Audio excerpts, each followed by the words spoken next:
அப்போ அந்த வலியில் வலிக்கு அப்போதான் உங்களுக்கு வர முடியும். இப்போ கல்யாண மித்ரவின் உதவியாலத்தான் உங்களுக்கு இந்த வலி திறக்குமே தவிர, அப்போ கல்யாண மித்ரவை விட்டுட்டு நீங்க வேற எங்க ஏதாவது போனீங்க சொன்னா, அது உங்களுக்கு அந்த வலியை நீங்க இழந்துட்டு தான் போக வேண்டி வரும். அப்போ உங்களுக்கு இந்த வழி கிடைக்காம போகலாம். அப்போ கல்யாண மித்ரவின் உதவியால சத்திய தர்மத்தை நீங்க கேட்டு உங்களுடைய துன்பத்திலிருந்து மேலும் வழிக்கு தான் நீங்க வந்திருக்கீங்க. ரொம்ப சந்தோஷம். நீங்க இந்த வழிக்கு வந்தது. இந்த வழியில் வந்து நீங்க முயற்சி பண்றீங்க. ஈடுபாடு இருக்குது.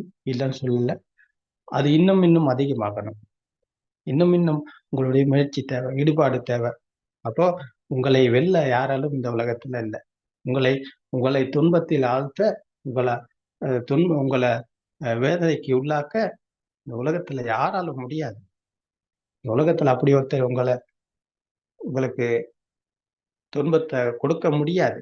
ஏன்னா நீங்க அந்த வழிக்கு வந்தீங்க சொன்னா, நீங்க அதை கையாளுனீங்க சொன்னா, உங்களை வேதனைக்குள்ளாக்கவோ, துன்பத்துக்குள்ளாக்கவோ, உங்களை ஏதாவது பண்ணவோ யாராலுமே முடியாது. ஏன்னா சத்தியத்தை தான் நீங்க கையாளுறீங்க. உண்மையை.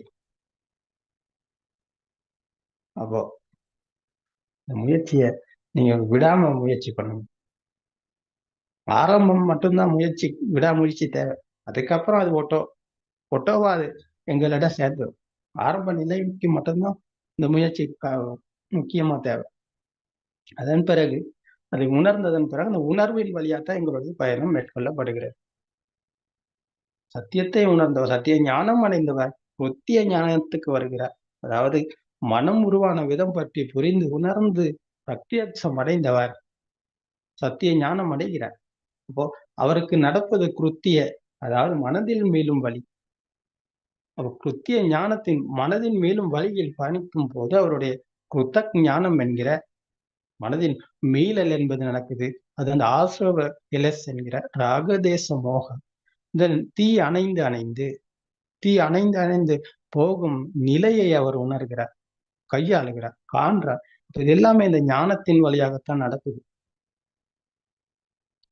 அப்போ இது மெதுவா போற பயணம் தான். அது வேகமா போக முடியாது. நாங்க நினைக்கிற மாதிரி நடக்கிற பயணமும் கிடையாது. நாங்க நினைச்சு போகவும் முடியாது. இது எல்லாமே சிஸ்டம் படிதான் நடக்குது. யாருமே நாங்க நினைச்சு டக்குன்னு எனக்கு விளங்கிருச்சு, நான் கேட்டேன், நான் நிர்வாணம் அடைஞ்சிட்டேன் அப்படின்னு சொல்லி நினைக்கவும் முடியாது. அப்படி நடக்கவும் நடக்காது. இது மெதுவா போக வேண்டிய பயணம். அப்ப அது போற பயணத்துல பிரச்சனைகள் வரும்போது அந்த பிரச்சனைகளை நம்ம கதைக்க வேண்டி இருக்கிறது, பேச வேண்டி இருக்கு.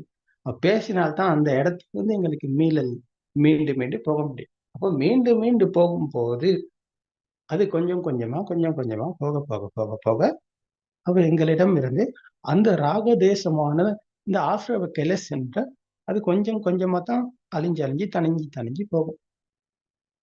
இதுக்குத்தான் இந்த கலந்துரையாடல் ரொம்ப முக்கியம். கண்டிப்பா தேவை. அப்போ தொடர்ந்து வரும் இந்த கலந்துரையாடலில் நீங்களும் கலந்து கொள்ளுங்க. இந்த மாதிரி சந்தேகங்களை பற்றி கேட்டு தெரிந்து கொண்டு அதிலிருந்து மீள உங்களுடைய முயற்சியின் ஈடுபாடும் இருக்கணும். புரிஞ்சது தானேம்மா ரசிகா? புரிந்தது ஆரியன் அவர்களே. வேற ஏதாவது இருக்குதா? இல்லை ஆரியன் அவர்களே, புரிந்தது எனக்கு.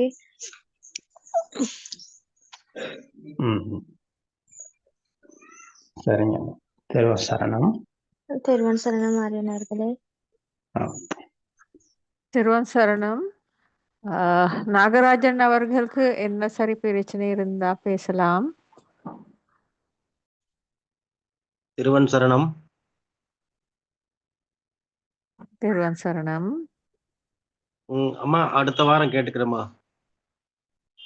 சரிங்க சரிங்க. ஓகே, ஸ்கூல் போகணும். சரி சரி.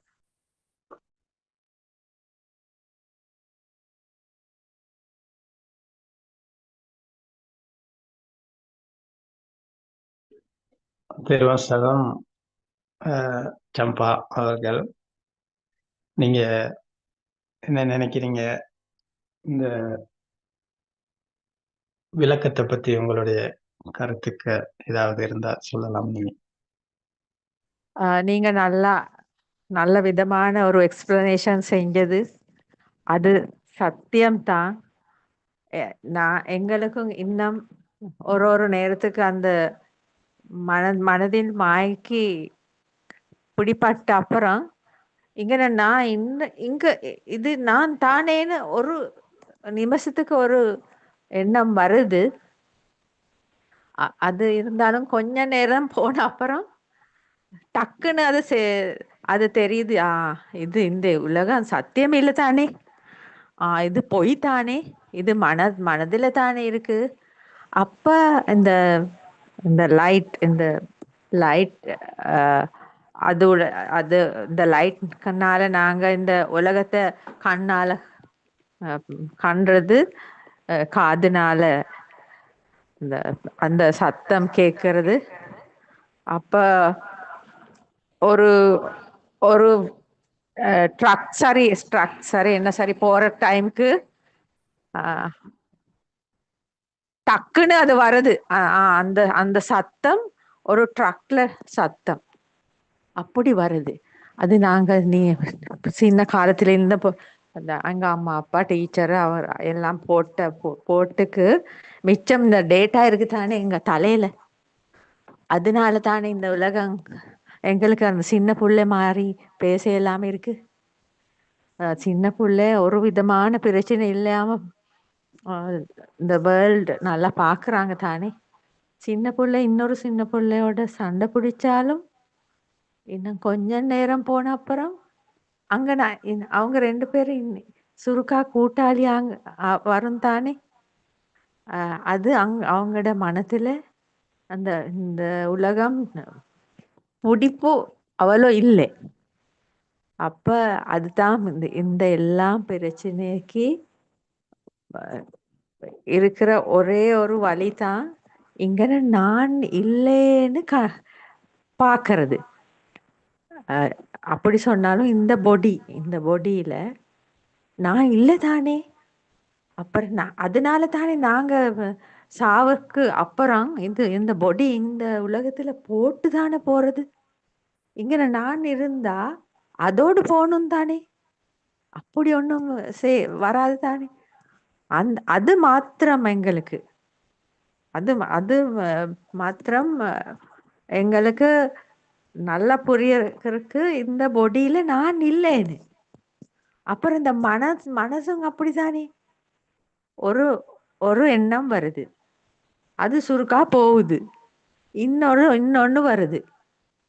சரி, அது ஆத்துல தண்ணி போற மாதிரி அந்த எல்லாம் போறது தானே, எண்ணங்கள் எல்லாம் வாரது போறது. அப்ப அந்த மனசுல நான் இருந்தா அது அங்க இங்க ஓடாம இருக்கணும் தானே. அப்படி ஒன்றும் செய்யாது. அப்ப அதுல அந்த மனதிலையும் நான் இல்லைன்னு டக்குன்னு எங்களுக்கு கண்டுபிடிக்கலாம். அப்ப அது 2 போதுங்க ஐயா, நான் நினைக்கிற மாதிரி அது 2 போதும் எங்களுக்கு. இங்க நானே ஒன்றும் கிடையாது. இங்க இருக்கிறது ஒரு இந்த பவர் தான் இருக்கு. எலக்ட்ரிக் பவர் மாதிரி பவர் தான் இருக்கிறது. அந்த பவர்ல அந்த வர எல்லாம் பிக்சர், காதுக்கு வர சத்தம் எல்லாம் இது நான் தான், இது என்னுடைய தான், இந்த வீடு என்னுடைய தான், என் புருஷன் என்னுடைய தான்.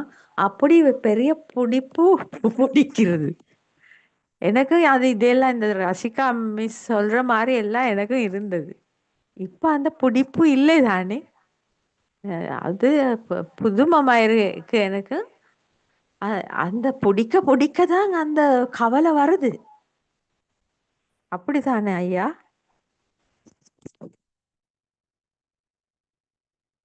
ஆமாம், ஆமாம். பிடிச்சு கொண்டு இருக்கும் வரைக்கும் நான் இருக்கிறேன், அதுதான் எனக்கு துன்பம்.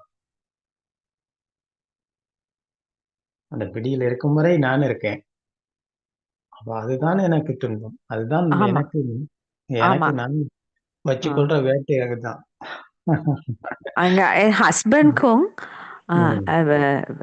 அவருக்கு விருப்பமான மாதிரி இருக்கிறதுக்கு விட்டு சும்மா ம். இருந்தா மனத்துக்கு ஒரு வருத்தம் இல்லை. அது நான் கண்டுபிடிச்சது. ம். நான் சொன்னேன், அதான் ரசிக்காக சொல்றேன். சரியா? நானும் ஒண்ணு பொம்பளை, நீங்களும் ஒரு குட்டி. அப்ப நான் உங்களுக்கு சொல்றேன், உங்க மாமியா இருந்தாலும் மாமனார் இருந்தாலும் யாரா இருந்தாலும் அந்த வீட்டுல யார் இருந்தாலும் அதெல்லாம் வெறும் அந்த பிக்சர் மட்டும்தான் எனக்கு பிக்சர் தான் நாங்க பாக்குறது, சத்தம் தான் கேக்குறது. அது அங்கனையும் யாரும் இல்லை. இது ஒரு வந்து சக்தி மட்டும்தான் இங்க இருக்கு, பவர். நீங்க ஒரு சக்தி, அவங்க ஒரு சக்தி. அப்ப இந்த வீட்டுல சக்தி நாலஞ்சு பேர் சக்தி இருக்கும். உங்களோட சின்ன பாப்பாவும் ஒரு சக்தி தான். அப்படி பார்த்தா இந்த மன வருத்தம் கொஞ்சம் கொஞ்சமா போகுது. மிச்சம் பொம்பளை ஆள்களுக்கு இது இருக்கு. எனக்கு அது தெரியும். நானும் அதுல மிச்சம் சஃபர் பண்ணி இருக்கு. அதனால தான் நான் அது நல்லா கண்டுபிடிச்சிருக்கு. அந்த பிடிப்பு போன அப்புறம் ஒரு சஃபரிங் இல்லை. ஆரியன் அவர்களே. ஆமாம் அம்மா. ஆமா ரஷிகா மிஸ், நீங்க எங்களுடைய மகள் மாதிரி அந்த மாதிரி ஒரு வித்தியாசமா இந்த உலகத்தை பாருங்க. அப்போ உங்களுக்கு ஒரு பிரச்சனை வராது. சிரிப்பா இருக்கலாம், எந்த நாளும் சிரிப்போட இருக்கலாம். யாரு சரி ஏசுனாலும் ஒரு நாள் சிரிச்சு பாருங்க. அப்புறம் அவனுக்கு ஏசையெல்லாம் போறது. சரியா? மாமியா சரி இருந்தாலும் மாமனா இருந்தாலும் என்ன சொல்லாலும் சிரிச்சுக்கிட்டு இருங்க. அப்புறம் அவங்களுக்கு ஒன்னும் சொல்ல இயலாம போகுது. அதுதான் இதுக்கு வழி. சரி அம்மா. ஏன் நானும் ஒரு ஜாப் செஞ்சிருக்கு, எல்லாம் செஞ்சிருக்கு. எவ்வளோ நாங்க இந்த பேச்சு வார்த்தை கேட்டு இருக்கு. உங்களுக்கு தெரியாத என்னுடைய வயசுக்கு ஒரு விதமான பிழை செய்யாம எவ்வளோ கேள்விகள், எவ்வளோ பேச்சுகள் நான் கேட்டு இருக்கு, நான் அழுது இருக்கு.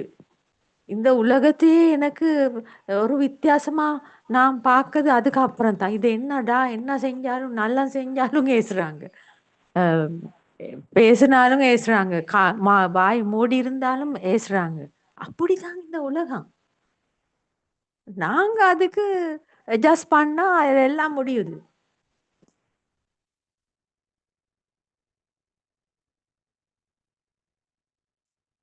ஆரியன் அவர்களே, எங்களுடைய டைம் இப்ப முடியுது போல. ஆமாம் ஆஹ் ஆமாம், டைம் முடியுது. ஆஹ் இப்போ நீங்க சொல்ற உங்களுடைய எக்ஸ்பீரியன்ஸ் எனக்கு கொஞ்சம் நல்லா நல்லா இருக்குது. ரசிகாவுக்கு எதுவும் உபயோகமாகும். ஆமா இது எல்லாத்துக்குமே தேவையான விஷயங்கள் தான் நீங்க சொன்னீங்க. நல்லா ஆமா, நான் இருக்கிற வரைக்கும் தான் எனக்கு துன்பம். நான் இல்லாட்டி துன்பம் என்பது ஒண்ணுமில்லை, இல்லை. அஹ், அப்போ மன மகிழ்ச்சியா, மன நிறைவா, மன ஆமா அமைதியா, ஆனந்தமா ஆமா வாழ முடியும். ஆமா அப்போ அந்த பெருமதியும் மதிப்பும் தான் இல்லாம போகுது. அப்போ சாமானியமான முறையில தான் குழந்தைங்க இல்லாம போகல, கணவர், குடும்பம் யாருமே இல்லாம போக மாட்டாங்க. எல்லாமே வழக்கம் போல இருப்பாங்க. எல்லாமே வழக்கம் போல இருக்கும். எல்லா செயல்பாடுகளும் வழக்கம் போல நடக்கும். அதற்குள்ள அந்த இறங்கி பிடித்துக்கொண்ட பிடி தான் அங்கே அழிஞ்சு போகுது. இந்த பிடி அழிஞ்சு போனதன் பிறகு நான் இல்லாம தான் எல்லாமே நடக்குது. அப்போ சாமானியமான நிலை, எளிமையான, மகிழ்ச்சியான, அந்த எதையுமே அஹ், எது இருந்தாலும் ஒண்ணுதான், இல்லைனாலும் ஒண்ணுதான். எது நடந்தாலும் ஒண்ணுதான், எது நடக்கலைன்னாலும் ஒண்ணுதான். அப்போ அது எதுக்குமே ஈடுபாடு இல்லாத ஒரு நிலை, எதுக்குமே இறங்கி கொள்ளாத ஒரு நிலை, எதுக்குமே பிடித்து கொள்ளாத ஒரு நிலை. இந்த நிலைக்கு வந்தவர் தான் இந்த சுத்தவர் ஆர்ய ஷாவுக்கர். அப்போ இந்த நிலையில் தான் அது எல்லாமே நடக்கும். அப்போ அது ரொம்ப முக்கியமான ஒரு விஷயம். ரொம்ப அஹ், ரொம்ப முக்கியமான ஒரு கருத்தை நீங்களும் சொன்னீங்க. ரொம்ப மகிழ்ச்சி. அனைவருக்கும் வணக்கம். இப்போ தேவன் சரணம். அனைவருக்கும் வணக்கம். தெருவான் சரணம். ஆரியன் அவர்களே, தெருவான் சரணம். எங்க- எல்லோருத்துக்கும் தெருவான் சரணம். எங்களுடைய குருநாதர் புத்தோத்பாது ஆரியன் வான்சி அவர்களுக்கு பாத நமஸ்காரம். தெருவான் சரணம் ஆரியன் அவர்களே. தெருவான் சரணம் அம்மா. தெருவான் சரணம் ரசிகா. மகிழ்ச்சியா வாழுங்க. சரி அம்மா.